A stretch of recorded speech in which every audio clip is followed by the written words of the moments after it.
तालियों से स्वागत।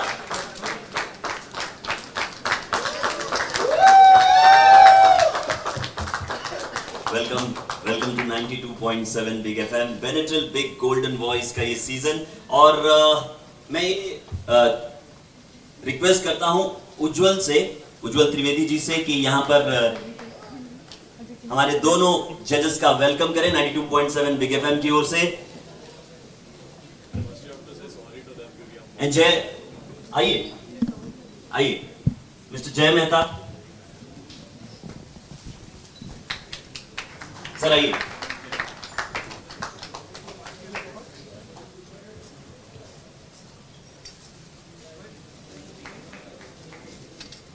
ऑलराइट, माइक्स जी, फोटो जी, ओके। तो हम एक काम करते हैं, हमने एक केक का इंतजाम किया है इनके स्वागत में। अच्छा फोटो ले लीजिए, फिर केक काटते हैं, चलिए।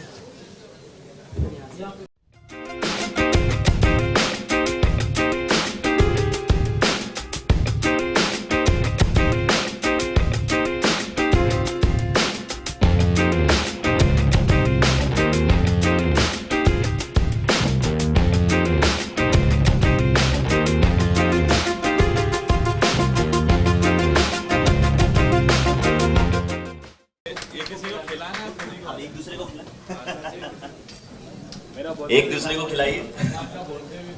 क्या बात है, बिलेटेड हैप्पी बर्थडे जी, क्या बात है। Alright, mike please. To be a judge, and it's a great feeling. And jitna we can find new talent and promote new talent through our films, our music. So this is a great platform, and I'm happy and proud to be part of this.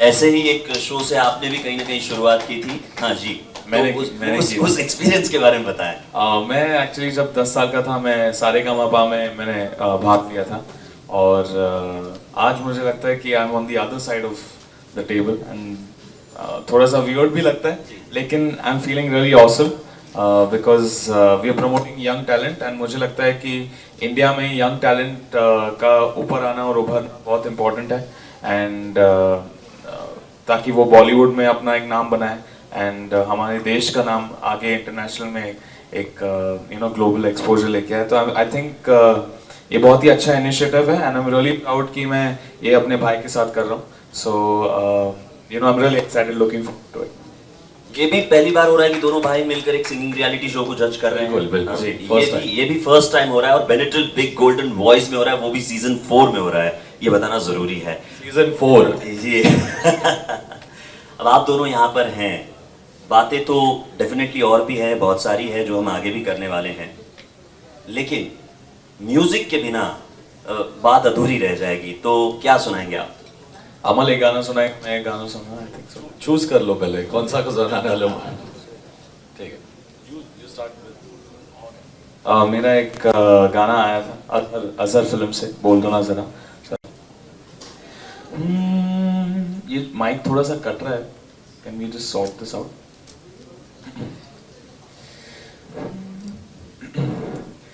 इतनी मोहब्बत करो ना, मैं डूब न जाऊं कहीं, वापस किनारे पे आना, मैं भूल न जाऊं कहीं, देखा जब से चेहरा तेरा, मैं तो हफ्तों से सोया नहीं,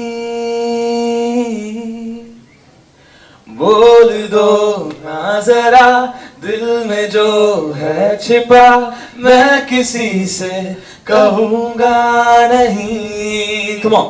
बोल दो ना जरा दिल में जो है छिपा, मैं किसी से कहूँगा नहीं, मैं किसी से कहूँगा नहीं।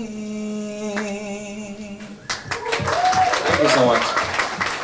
उनको आप कहना चाहेंगे? आई थिंक ये डिसीजन भी बहुत एक अच्छी बात है कि मेजर अरमान को साथ में लाया गया, क्योंकि एक सिंगर के पर्सपेक्टिव से आपको एक एडवाइस मिलेगी और एक म्यूजिशियन और म्यूजिक डायरेक्टर की ओर से मिलती है। तो from my point of view I would like to say कि जो भी यहाँ आए इस मंच पर परफॉर्म करे, और सबसे ज़रूरी है सुर ताल तो ज़रूरी होता ही है कि आप दिल से गाए and you reach out to our hearts, because today like film music हो या नॉन फिल्म म्यूज़िक हो, सबसे ज़रूरी बात यह है कि आपकी आवाज़ में एक वो बात हो जो सुन के लगे कि कौन है, मैं जानना चाहता हूँ किसकी आवाज़ है। तो जब तक आप वो नहीं कर सकते, I think then it's more tougher to reach out. It's important कि सुर और ताल के साथ आपकी एक यूनिकनेस हो आवाज़ में, और कहीं ना कहीं वो एक दिल को छूने वाली बात हो। So that is the most important for a singer, and बाकी टेक्निकली तो Armaan will explain what he wants to. मैं क्या बोलूँ, मतलब मैं जब सुनूंगा then I will be able to say, but I would like to give all the confidence to all of them, क्योंकि जब भी कोई कंपटीशन होता है बहुत अच्छा टैलेंट भी जब आता है तो वो परफॉर्म नहीं कर पाता बिकॉज उसका कॉन्फिडेंस लेवल जो है वो लो होता है। तो I think they should have lot of confidence and यहाँ पे आना चाहिए और ऐसा करना चाहिए कि that they are the stars and they're going to be the biggest singers of this country, क्योंकि मेरा कॉन्फिडेंस ये था and that's why I feel कि अगर उनमें वो कॉन्फिडेंस हो so they will definitely win this competition. Completely I think हम लोग काफ़ी यंग भी है, तो उन्हें डरना नहीं चाहिए कि कोई सीनियर लोगों के सामने परफॉर्म कर रहे हैं। We are your age only, but obviously we're musicians and singers, so just feel like we won and perform for us. Centre में ठीक है ओके ओके। सबसे पहले तो शो जज करने वाले वो पहली बार ये होने वाला है कि आप दोनों साथ में मिलकर शो जज करने वाले हैं, तो क्या प्रिपरेशन की है खास इस शो के लिए? प्रेपरेशन तो कंटेस्टेंट्स को करना पड़ेगा, क्योंकि हम लोग थोड़े एक्स्ट्रा टफ टास्क मास्टर्स भी है, Armaan and me, and we have just come कि हम एक शो को जज कर रहे हैं जो पहली बार हमारे लिए भी एक नई चीज़ है और रेडियो का शो है। सो बहुत अच्छी बात है कि समटाइम्स टीवी शोज़ होते हैं, रियलिटी शोज़ होते हैं, बट ये एक यूनिक कॉन्सेप्ट है and it's the 4th season, and after really senior जजेस हमें एक मौका मिला है, and as youngsters we are really proud. So I think we just going to look out for the best voice, और जो मेरे दिल को छुए, जो अरमान और मुझे सही लगे, एंड बस that's the plan we have come with. Armaan, आप एक शो से आए हो, तो आपके जी। लिए कितना इजी और easy होने वाला है? एक्चुअली मुझे लगता है कि हर एक कंपटीशन टफ ही होता है, एंड अगर आप पूरे देश के टैलेंट्स के साथ compete कर रहे हो तो वो और भी चैलेंजिंग हो जाता है। मैं खुद एक रियलिटी शो का पार्ट रह चुका हूँ एंड टॉप 10 में भी आ चुका हूँ, लेकिन मैं उस शो को जीता नहीं था, मैं 7th पोजीशन पे आउट हो गया था। लेकिन इसका ये मतलब नहीं है कि दैट आप उस हार को नेगेटिव तरीके में ले लो। मैंने उसके बाद और मेहनत की and I went and did Bollywood playback singing, and जो मेरे ड्रीम्स थे उसको चेज़ किए। तो आई थिंक कि जीतना और हारना इतना मायने नहीं रखता है इस कंपटीशन में। कॉन्फिडेंस के साथ और टैलेंट अगर है आप में, तो I think definitely the real winner will come out of this competition. इसके अलावा जजेस की बात करें तो हमेशा 2 या 3 जितने भी जजेस हो, एक सलाह मशवरा की जरूरत पड़ती है।